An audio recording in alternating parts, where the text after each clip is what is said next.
हम ये कहना चाहते हैं बिहार की जनता से कि आज दक्षिण भारत में 21 लाख की आबादी पर एक सांसद चुना जाता है और हमारे बिहार में 31 लाख की आबादी पर एक सांसद का चुनाव होता है। तो ये कहीं न कहीं संविधान के अधिकारों का हनन है। संविधान जो हमें अधिकार देती है वो अधिकारों का हनन है। हम इस अधिकार को पुनः लेकर रहेंगे, इसके लिए हम प्रयासरत हैं और आगे जो भी हमें संकल्प लेना पड़ेगा, हमें जितना भी आगे बढ़ना पड़ेगा, माननीय उपेंद्र कुशवाहा जी के नेतृत्व में हम इस अधिकार को पुनः लेकर रहेंगे।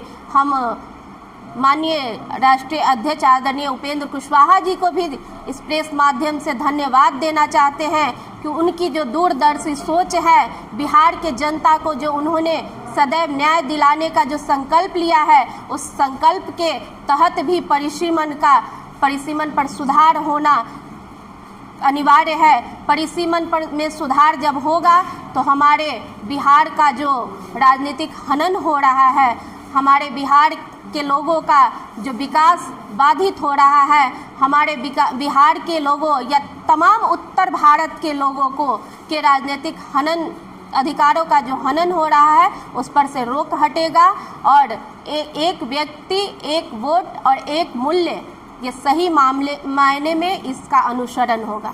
ये परिसीमन पर रोक 1977 में जब आपातकाल लगा, उसी दौरान परिसीमन पर भी रोक 25 वर्षों के लिए लगा दिया गया था और 2001 में इसका टर्म पूरा हुआ।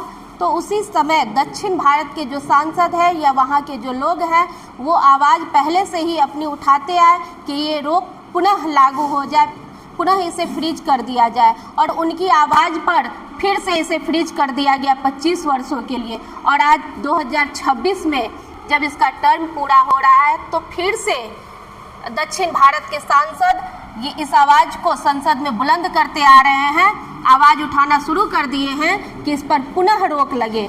तो हमारा आज प्रेस वार्ता का यही उद्देश्य है कि 2026 में परिसीमन पर रोक हटे, परिसीमन फिर से लागू हो और बिहार सहित उत्तर भारत के तमाम राज्यों को राजनीतिक अधिकार सही मायने में मिले। जो रोक लगा था, जो लोकतंत्र का आपातकाल के समय जो काला धब्बा परिसीमन के पर फ्रीज करके लगाया गया था, वो काला धब्बा हटे और सबको न्याय, सबको विकास का अवसर मिले। लगातार आप इसके लिए आप लोग आंदोलन भी आपकी पार्टी, तो क्या लगता है इस सरकार भी आपका है? परिसीमन फिर से लागू हो। आज जो हमारी आबादी बिहार में 40 लोकसभा है, तो जब परिसीमन पर जो रोक लगा हुआ है वो रोक हटेगा तो हमारा कम से कम 60 लोकसभा के सांसद हमारे देश के संसद में अपना प्रतिनिधित्व करेंगे। तो हम जनता को जागरूक करने का प्रयास कर रहे हैं। हम लोगों के बीच में जाएंगे, गांव-गांव जाएंगे, लोगों को जागरूक करेंगे कि हमारा अधिकार है, हम इसे लेकर रहें और ज़रूरत पड़ी तो हमारे राष्ट्रीय अध्यक्ष आदरणीय उपेंद्र कुशवाहा जी अन्य दलों के साथ बैठकर वार्ता करेंगे। देश के बाहर भी जाने की आवश्यकता हुई तो देश के बाहर भी जाएंगे, लेकिन परिसीमन पर रोक हटाने के लिए हम दृढ़ संकल्पित हैं और हम इसे हटाकर ही दम लेंगे। ये आपका पार्टी का मिशन है या फिर एनडीए का पूरा मिशन है? ये अभी ये हमारी पार्टी का मिशन है। आदरणीय उपेंद्र कुशवाहा जी ने इस आवाज़ को उठाया है, इस मुद्दे को उठाया है और इसी के तहत 8 जून को, पहले 25 मई को शाहाबाद के क्षेत्र में विक्रमगंज में एक महारैली का आयोजन किया गया है, जिसमें माननीय नेता उपेंद्र कुशवाहा जी लोगों को सजग करने का, जागरूक करने का काम करेंगे। 8 जून को मुजफ्फरपुर में महारैली का आयोजन किया गया है, जिसमें भारी संख्या में लोग जुटेंगे, 50,000 की संख्या में लोग जुटेंगे और माननीय उपेंद्र कुशवाहा जी को सुनने का काम करेंगे। और माननीय उपेंद्र कुशवाहा जी इस विषय पर खुलकर लोगों के बीच संवाद करने का काम करेंगे और उनके कार्यकर्ता, उनके नेता लोगों के बीच जाकर, गांव-गांव जाकर लोगों को सजग करने का काम करेंगे। जनता को क्या लाभ मिलेगा? जनता को लाभ मिलेगा, आने वाले समय में 21 लाख की आबादी पर हमारे सांसद चुने जाएंगे। जो उस परिसीमन में जो संख्या के आधार पर अभी जो 21 लाख की आबादी पर दक्षिण भारत में एक सांसद चुने जाते हैं और हमारे यहाँ 31 लाख की आबादी पर है। तो जब एक समान आबादी के आधार पर परिसीमन होगा और विभाजन होगा तो जनता को इसका लाभ मिलेगा। अभी जिस लाभ से हमारी बिहार की जनता या तमाम उत्तर भारत के लोग वंचित है तो उनको उनका हक और अधिकार मिलेगा। विकास कार्यों में तेजी आएगी। सांसद निधि जो 5 करोड़ राशि दी जाती है एक सांसद को, तो आज हमारे बिहार में 31 लाख पर एक सांसद है और जब ये निधि बटेगी, हमारे सांसद अधिक होंगे तो हमारे यहाँ राशि भी अधिक आएगी, तो विकास कार्यों में तेजी आएगी। मैम आपका नाम क्या हुआ? रेखा गुप्ता, राष्ट्रीय महासचिव, राष्ट्रीय लोक मोर्चा।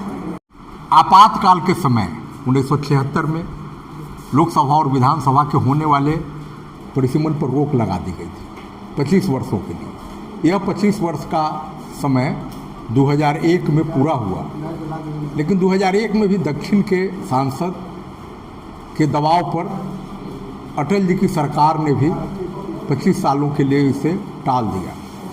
अब 26 में लोकसभा और विधानसभा का परिसीमन होना है।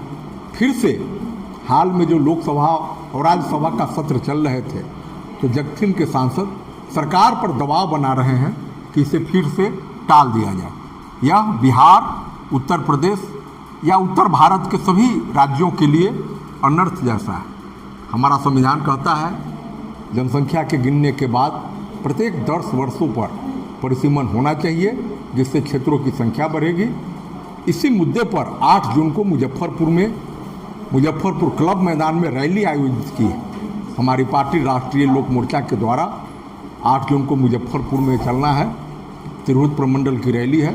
शिवहर में भी बड़ी संख्या में लोग, हर पंचायत से लोग उस रैली में भाग लेंगे।